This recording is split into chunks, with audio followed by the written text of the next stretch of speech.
हम मैथ का टेस्ट भी शुरू कर रहे हैं। 70-30 का रेशियो रखूंगा। 70% प्री लेवल के क्वेश्चन और 30% मेंस लेवल के क्वेश्चन। डीमोटिवेट हो जाता हूँ। इसके पीछे बहुत बड़ा कारण यही है, आप सपने को भूल जाते हैं। अब तो आइडियल होने चाहिए। कोशिश करना है कि फाइनली की नौबत ना आए। तो तुम में से अधिकांश बच्चे फाउंडेशन में 6 महीने 8 महीने 10 महीने व्यतीत करके आए। तो यदि अभी भी फाइन लग रहा है तो हम आपको पूरी तरीके से मॉडिफाई नहीं कर पाए। अब तो आइडियल होनी चाहिए। सर 12 घंटे पढ़ने, किस दिन 14 से कम पढ़ूं तो मेरा फाइन लगा देना। आप 9:30 कह रहे हो, 9:15 से बाद हो तो आप फाइन लगा देना। आप दिक्कत यह है कि जब मैंने आपको 8:30 कहा तो आप 8:30 मान के बैठ गए। नहीं, 8:30 लास्ट टाइम है आने का। तो जब इस एटीट्यूड के साथ 8:30 को देखोगे सुबह वाले को, तो आपको लगेगा बेड पे लेटा हुआ है, नींद नहीं है लेकिन लेटा हुआ है कि आज 25 होने वाला है, 8:27 अब खुद के भाग रहा है। पूछा अगर पूछ लग गई तो लेट हो गया, तो फाइल लग गया। तुम तो मतलब मेरा ईगो हो तुम, यदि तुम अच्छा करके दिखाओगे तो मुझे लगे मैं अच्छा कर रहा हूँ। आप ऑफिसर बनने जा रहे हो, सब ठीक रहा तो इस साल आप में से कई बच्चों को कुछ डिपार्टमेंट की जिम्मेदारी मिल जाएगी और अगले 2 साल में अपने परिवार की जिम्मेदारी मिल जाएगी। यानी इसका मतलब आप एक मैच्योर और रिस्पॉन्सिबल बनने जा रहे हैं। तो आपसे मैं पूछूं कि भारत के एजुकेशन में सबसे बड़ी प्रॉब्लम क्या है, क्या बताओगे? पूरा एजुकेशन सिस्टम में प्रॉब्लम है ऐसा। एक दौर चल रहा है जो ट्रेंड बन गया है कि एजुकेशन की बुराई करने की। उस ट्रेंड से बचना है। कोई भी एक मूर्ख आता और कहता है कि देखो तुम पढ़ के क्या किए, तुम तो ये कर रहे हो। मार्क्स लाना, मार्क्स पर बेस्ड है। यस, और स्किल नहीं सिखा रहे। गुड। और मैं सोल्यूशन भी पूछूंगा, ध्यान रख लेना। सिर्फ रीजन नहीं पूछूंगा, मैं इसका सोल्यूशन पूछूंगा। हम हमारे बच्चों को ये तो सिखा रहे हैं कि एसिड का फॉर्मूला क्या है, बेस का फॉर्मूला क्या है, लेकिन हम ये नहीं सिखा पा रहे हमारे बच्चों को शूज का लेस कैसे बांधते, अपने बच्चे अपनी प्रॉब्लम को कैसे शेयर कर पाते, बड़े भाई के साथ कैसे एडजस्ट होते। हम स्वार्थी बनाते चले जा रहे हैं उसको। नंबर लाओ, नंबर लाओ, नंबर लाओ, आगे भागो, आगे भागो। यदि आप ईमानदारी से देखोगे तो दूसरों के लिए खड़े होने वाले लोगों की संख्या नहीं के बराबर है, और दूसरों के लिए नहीं खड़े होने वाले लोगों की संख्या 0 होती जा रही है। इसका मतलब एक अच्छे समाज का निर्माण नहीं कर रहे, और धीरे धीरे हम सब सताए जा रहे हैं, हम सब परेशान हो रहे हैं। तो मेरी बड़ी इच्छा है, जैसे हम लोग हॉस्टल में रहे, तो मैं रहा 4वीं से लेकर 8वीं तक, 94 से 98 तक मैं हॉस्टल में रहा।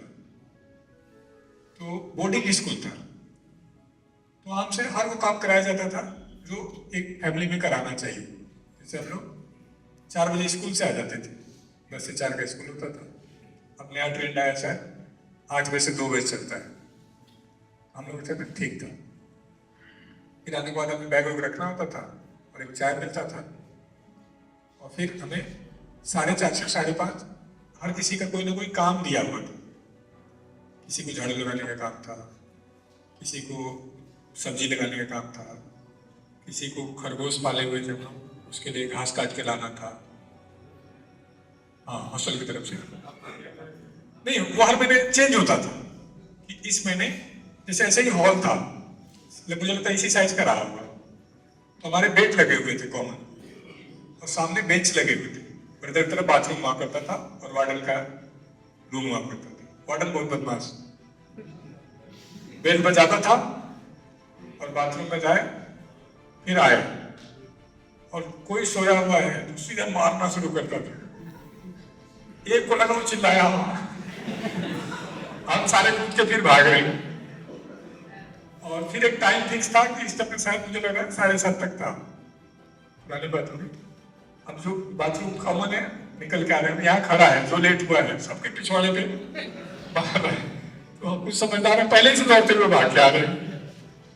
तो वहां मैंने देखा कि हम लोग धीरे धीरे हमने बहुत कुछ सीखा, क्या क्या प्रॉब्लम। जैसे 4 लोग जा रहे हैं 4 लोगों की जिम्मेदारी है घास काटनी है, तो मुझे नहीं काटना है, 3 से कटवाना है।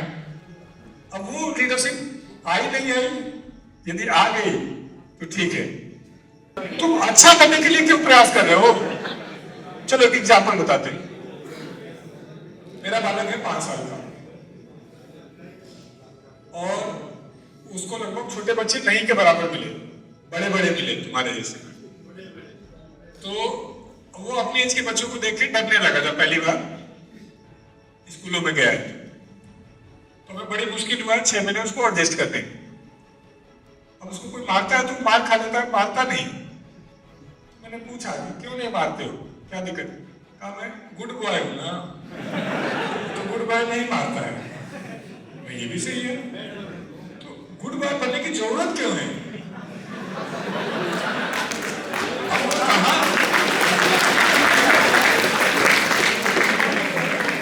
अब वो कहां से सीख रहा है मुझे नहीं पता, लेकिन यदि 16-17 साल के एज में पीटा नहीं तो वो एक्चुअल में अच्छा बच्चा नहीं बन पाएगा, कंप्लीट नहीं बन पाएगा। वो तो प्रेशर आएगा किसी तरीके का, तो मेंटली वो डिसीजन नहीं ले पाएगा। उसको हर तरीके का एक्सपीरियंस होना चाहिए। तो मीनिंग क्या है? उन बच्चों को अपने इमोशन एक्सप्रेस करने को आपने सिखाया ही नहीं कि गुस्से को कैसे रिप्रेजेंट करना है, दुख को कैसे रिप्रेजेंट करना है। हम कुछ कई बच्चे हैं अंदर अंदर घुटते रहेंगे अपनी प्रॉब्लम को लेकर के। तो वैसा नहीं होना है, गुस्से को भी रिप्रेजेंट कर पाए, बातों को कह पाए, स्टेज पे बुला करके बच्चों से एक्टिविटी करवाते हैं। तो हमने हमारे एजुकेशन में नंबर सिस्टम को, मार्क्स को ज्यादा आगे रख दिया। अभी नया लॉ आया है, 4-5 दिन पहले सुना, सेंट्रल स्कूलों में अभी तक लॉ ये है कि 5वीं से लेकर 8वीं तक बच्चे को फेल नहीं कर सकते। तो अभी लॉ आया है कि सेंट्रल स्कूल में 5वीं और 8वीं में फेल कर सकते हो यदि वो अच्छा नहीं है तो। सेंट्रल स्कूल का मतलब केंद्रीय विद्यालय है, सेंट्रल स्कूल का मतलब नवोदय है, सेंट्रल स्कूल का मतलब प्रतिभा विद्यालय जो रेजिडेंशियल है या जो सेंटर का है। क्योंकि फेल ना होने का डर भी एक बड़ा डर है। तो हमें एजुकेशन में सिखाया कि बच्चा फेल नहीं होता है। कौन फेल होता है? टीचर। टीचर को तो सिखाना था बच्चे को, वो नहीं सिखा पाया, तो बच्चे की गलती थोड़ी ना है, मास्टर की गलती है। इसीलिए सर मैं पढ़ता नहीं हूं, ताकि पता चले कि सर गलती कर रहे हैं। अब ये तो बात रही मेंस वालों की। अब जो प्री कर रहे हैं, यदि आज से काउंट करेंगे तो लगभग 150 दिन है जो आपका प्री वाला है, मुश्किल से। क्योंकि लास्ट में क्या होगा, 10 दिन 15 दिन पहले सेंटर्स की तरफ मूव करने लगे, 20 दिन 25 दिन पहले स्टेटस अपडेट आने लगेगा। तो पढ़ने के लिए मुश्किल से आपके पास 150 दिन है। उस 150 दिन में लगभग 20 दिन के आसपास आपका संडे भी है, यानी मुश्किल से सिर्फ 120 दिन है जो आपको एक्चुअल में पढ़ना है। यदि आप इसको अच्छे से पढ़ते हैं तब तो CGL 25 आपका हो जाएगा। इसको मेरे बच्चों खराब कर लेते हैं, CGL 25 आपका नहीं होगा। उसके पीछे एक कारण है कि अभी जो मेंस देके निकलेंगे इनको अगले 4 महीने ही पढ़ना है सिर्फ, तो इनकी तैयारी का लेवल ठीक है। वो आपको एक बड़ी चुनौती देगी। लास्ट ईयर क्या था, शुरू में CHSL, MTS, CPO सिलेक्शन पे सबसे लास्ट में CGL था। तो आपको भी पास में पर्याप्त समय था और उनके पास भी था, बल्कि पुराने बच्चों के पास ज्यादा समय होगा तो थक जाएंगे, उनको लगभग सब कुछ आ रहा है, वो उतना नहीं पढ़ते। मैंने आपको सच्चाई से रूबरू करा दिया कि आप बहुत कैजुअल अप्रोच लेके यदि पढ़ रहे हैं तो CGL 25 आपके लिए चुनौती हो सकती है। तो प्रश्न कैजुअल अप्रोच कैसे ना लें। तो हमने हर बार एक पॉइंट कहा आपसे कि मुख्य धारा में शामिल रहें। मुख्य धारा में शामिल होने का मतलब है कि हर टारगेट को सीरियस लीजिए। जैसे आज वोकैब था, आंसर की मिल गया शायद। अब आप में से अधिकांश लोग क्या करेंगे, उधर जाएंगे, आंसर की सेकेंडरी है, मोबाइल प्राइमरी, और लगभग आप टेस्ट को मैच भी नहीं करें। जबकि ध्यान से देखो, आप सब कुछ छोड़ करके इसीलिए आए थे कि जो टेस्ट दिया उसको एनालाइज करूंगा, रिवाइज करूंगा और हर टारगेट को पूरा करूंगा। अब यदि आप उस टारगेट को नहीं कर रहे, रिवाइज नहीं कर रहे हैं, तो आप देख लीजिए आपने लगभग पूरे वीक का जो बुकाय पड़ा था उसको डिस्ट्रॉय कर दी। सेम शायद जीएस के, जैसे जीएस का आंसर निकल गया, कितने बच्चों ने एनालाइज किया, मिलाया? चलो ठीक है, मुश्किल से 30% था, हाथ उठे। बाकी 70% क्यों नहीं मिला है मुझे नहीं पता, क्योंकि जब आपको मैदान में मेहनत करने का समय मिल रहा है तो आप मेहनत नहीं कर रहे, आप टाइम काट रहे हैं। और हमने लास्ट बार भी बोला था कि कुछ पाने के लिए कुछ छोड़ना पड़ता है, और सब कुछ पाने के लिए सब कुछ छोड़ना पड़ता है, और सब कुछ का मतलब सब कुछ ही है। मैं किसी शादी में गया था, मैं चाहता तो वहां रुक सकता था, लेकिन मुझे देखा कि हाँ फॉर्मेलिटी हो गई और अब हमें निकलना चाहिए, हमारे बच्चों के पास आकर के इनसे काम की बातें करनी चाहिए। तो आप में से भी कई बच्चे बहुत कुछ छोड़ रहे हैं, घर परिवार की खुशियां छोड़ के बैठे हैं, सपने छोड़ के बैठे हुए, स्वाद छोड़ के बैठे हैं, प्राइवेसी छोड़ के बैठे हैं, अपना ईगो छोड़ के बैठे हैं, अपने सुख चैन को छोड़ के बैठे हैं। लेकिन उसमें ईमानदारी वर्ड नहीं जोड़ेंगे तो यकीन मानो ईमानदारी से रिजल्ट नहीं आएगा। बड़ी गुजारिश है आपसे कि जब मैं ऐसे प्रश्न पूछूं तो कोशिश करो 100% हाथ उठे। हाँ, मेरी तरफ से कोई कमी हो रही है तो मुझे बताओ। जैसे अब नेक्स्ट सैटरडे से हम मैथ का टेस्ट भी शुरू कर रहे हैं, 50 क्वेश्चन का, जो भी टॉपिक चल रहा होगा 70-30 का रेशियो रखूंगा। 70% प्री लेवल के क्वेश्चन और 30% मेंस लेवल के क्वेश्चन। तो इस कमिंग सैटरडे से हम शुरू कर रहे हैं। तो जिन बच्चों का प्री है कोशिश करना उसमें इन्वॉल्व हो जाएगा। जैसे आप में से अभी भी कुछ बच्चे रेमेडियल की वैल्यू को नहीं समझ रहे,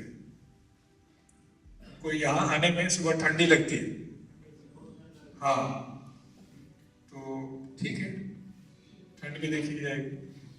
हमने आपको कहा था कि आप में से किसी बच्चे को बेंच पर बैठने पे दिक्कत है तो हम चेयर मंगवाएंगे आपके लिए, गद्दी वाली, जैसे आपकी लाइब्रेरी में 100 बच्चों को जरूरत होगी 100 चेयर मंगवाऊंगा, 50 को जरूरत होगी 50 को। ऐसा नहीं कि मैं 8 ही चेयर रखा है तो 8 ही को दूं।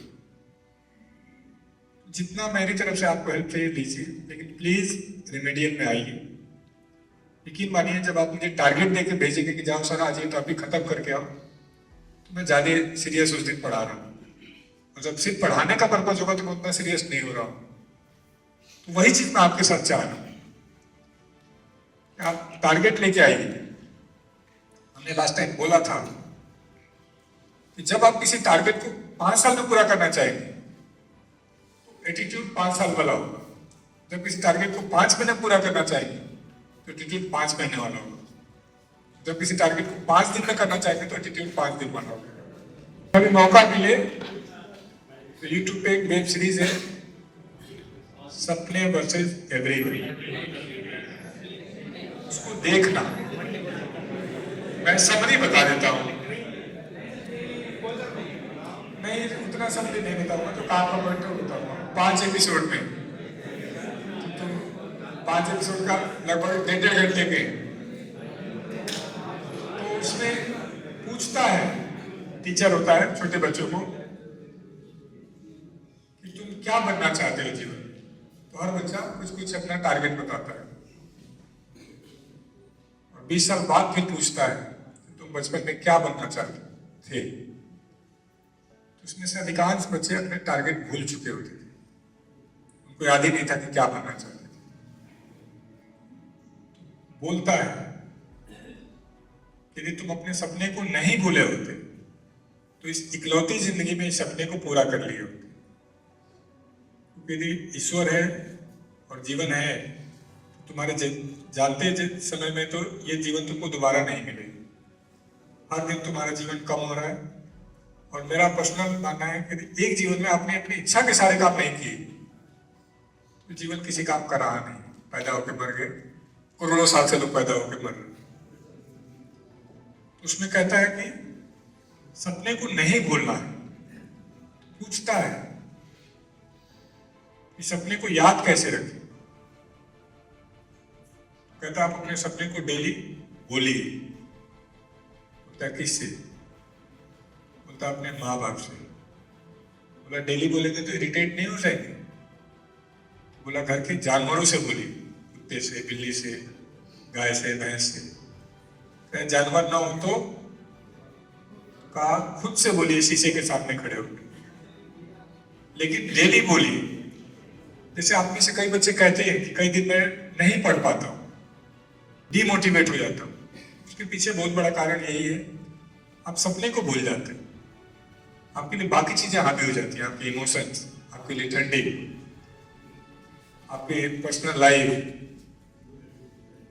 यदि आप अपने सपने को याद रखोगे, सुबह जब उठ रहे हो कि मुझे तो जीएसटी इंस्पेक्टर बनना है, मुझे एमईए लाना है, मुझे रैंक 1 लेके आना है, तो मुझे नहीं लगता कि कोई ठंडी आपको रोक लेगी। मुझे नहीं लगता कि आपको कोई बहाना मिल जाएगा ना पढ़ने का। हाँ, सपना याद नहीं रहेगा तो यकीन मानो बहुत सारे डिस्ट्रैक्शन, बहुत सारी चीजें आपको डैमेज करेंगी। और मैंने कई बार आपसे कहा है, हम लोग मिडिल क्लास में, लोअर मिडिल क्लास में, हमारे पास एक ही मौका आगे बढ़ने का, और वो है सरकारी नौकरी। और वो एक मजबूत कंपटीशन दे रहा है। हर साल एटलीस्ट 50,000 अच्छे बच्चे तैयार हो रहे हैं। 50,000 में से मान के चलो 5,000 तो ऐसे हैं जो जीनियस टाइप के, जो एक बार पढ़ते हैं उनको हो जाता है, बात बन जाती है। प्लीज अपने सपनों को याद रखिए, डेली दोहराइए और उन सपनों पर भरोसा करिए। आप में से कोई ऐसा बच्चा नहीं है जो अपना सपना पूरा नहीं करना चाहता है। पूरा करना चाहता है तभी यहां पर संघर्ष कर रहा है। तो रिपीट करिए, अपनी डायरी में लिखिए डेली। तो जब आप कमजोर पड़ेंगे, आपसे नहीं हो रहा होगा, तो फिर वो आपका सपना आपको मजबूत करेगा। नहीं, मुझे तो घर पे जीत के जाना है। मेरे मदर से मैंने जो वादा किया था वो मैं झुकने नहीं दूंगा। फिर उसमें पूछता है कि सपना पूरा कर लूंगा तो मैं क्या हीरो बन जाऊंगा?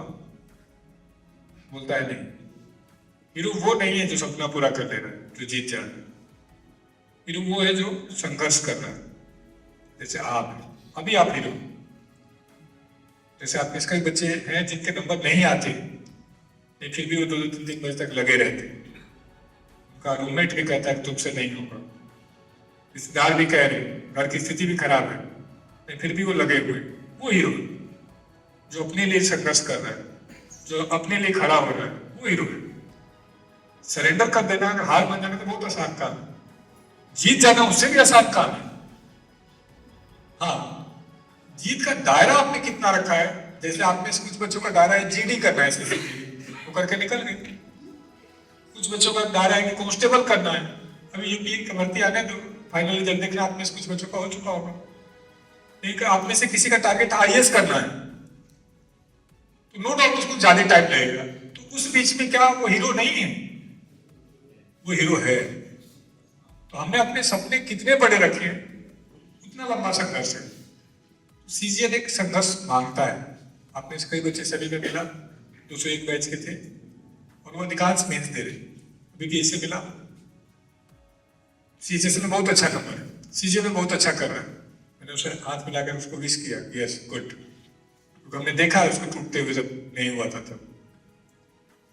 वो हीरो है मेरे लिए। तो कोशिश करो कि हमारे टीम का हमसे फायदा उठाओ, रेमेडियल में बैठो, डाउट टीचर का सम्मान करो, उनके साथ ज्यादा से ज्यादा टाइम व्यतीत करो। 50 डाउट आ रहा, 50 के 50 पूरा करो। इंग्लिश में किसी टॉपिक में दिक्कत है, हमसे क्लास लगवाओ। मैथ में किसी टॉपिक में, जीएस में किसी टॉपिक में लग रहा है कि ये इस चीज की क्लास लगनी चाहिए। खासकर वो बच्चे जो ऑफलाइन आए, उनको हमने ऑफलाइन के लिए तैयार किया है, तो वो ऑनलाइन उतना अच्छा नहीं कर पाते। तो लग रहा है कि किसी सब्जेक्ट की क्लास चाहिए तो बोलो। हमने मैथ के 3-4 बढ़िया टीचर फुल टाइम हायर कर लिए, इंग्लिश के 2-3 हायर कर लिए, 2-3 और करने जा रहे हैं, सिर्फ इसी बात के लिए कि हमारे बच्चों को कोई दिक्कत ना रहे और बढ़िया पेमेंट दे करके। उसका फायदा उठा सकते हो तो उठा लो। टेस्ट से मत भागो, बहाना मत बनाओ, रेमेडियल से मत भागो, टारगेट से मत बचो।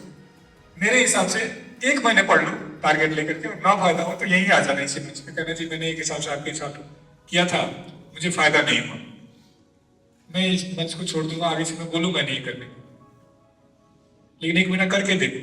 और हमने कई बार आपसे कहा है कि डेली का टारगेट पूरा होगा तो वीकली होगा, और वीकली होगा तो मंथली होगा, और मंथली होगा तो ब्रह्मा की भी औकात नहीं है कि आपका जो सपना है वो रुक जाए। मतलब किसी का 140 आ रहा होगा या 150 आ रहा होगा तो सीजीएल में 125 नहीं है, तो क्यों ना कोशिश करो कि 170 आने लगे, 160 आने लगे, उस लेवल का अपना लेवल बनाओ। और जो दुनिया के सबसे अमीर व्यक्ति एलन मस्क, वो बार बार एक चीज कहता है कि आप अपने आप को फोकस कर कितना कर रहे हैं, आप अपना दायरा कितना रख रहे हैं। जितना हाई दायरा रखेंगे, और हाई दायरा में कहता है कि रेंज रखिए कि मुझे एक काम 2 महीने में करना, अपनी डायरी पे लिखो ना, सीजीएल 25 के बाद एग्जाम नहीं दूंगा। तुम तो माँ बाप के मतलब गाड़ी कमाई को कोई वैल्यू भी नहीं कर रहे हो, तैयारी कर रहे हो, पापा इस बार नहीं हो पाया अगले बार करूंगा, थोड़ा सा और टाइम दे दीजिए। अरे उसका बुढ़ापा बढ़ रहा है भाई, टाइम बहुत नहीं है उनके पास आपके साथ व्यतीत करने के, बहुत ईगो उनका हर्ट हो रहा है। कम से कम अपने अपने से का लड़ लो। ये छोटी छोटी 2-4 बातें हैं, मेहनत करो। मतलब मेरी बड़ी इच्छा है कि कोई ये अफसोस लेकर ना जा पाए कि मैं गुरुकुल में 1 महीने रहा, 6 महीने रहा, 1 साल रहा, और मैं रिजल्ट लेकर नहीं गया। पता नहीं, मैं तो आपसे पूछना भी चाहूंगा कि जब कोई बच्चा जाता है 1 साल 1.5 साल रह करके और नहीं सिलेक्शन होता है, तो क्या रोता नहीं है, उसका मन नहीं दुखता होगा? मुझे लगता है दुखता होगा। जब पैक कर रहे होंगे, सामान रख के जा रहे होंगे।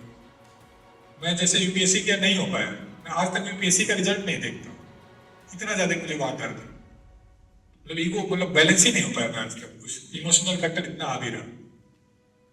वैसे शायद उतना शिद्दत से यदि आप चाहे होंगे नौकरी को, तो मुझे लगता है आपको दर्द होगा। हाँ, शिद्दत नहीं होगा तो शायद नहीं दर्द होता। तो कोशिश करिए, अपने आप को टाइम बाउंडेड करिए। इस वीक में ये टॉपिक खत्म करना है, इस मंथ में ये खत्म करना है। और मैंने आपको एक बहुत अच्छा तरीका दिया था कि आपसे जिसके 5 नंबर ज्यादा आ रहे हैं उसको टारगेट कर लो, इससे ज्यादा पढ़ूंगा इस वीक। और मैं एक ही दिला रहा हूँ, 2 वीक में उसको पीछे कर लो। शर्त ये 4 से 5 नंबर वाले को टारगेट कर।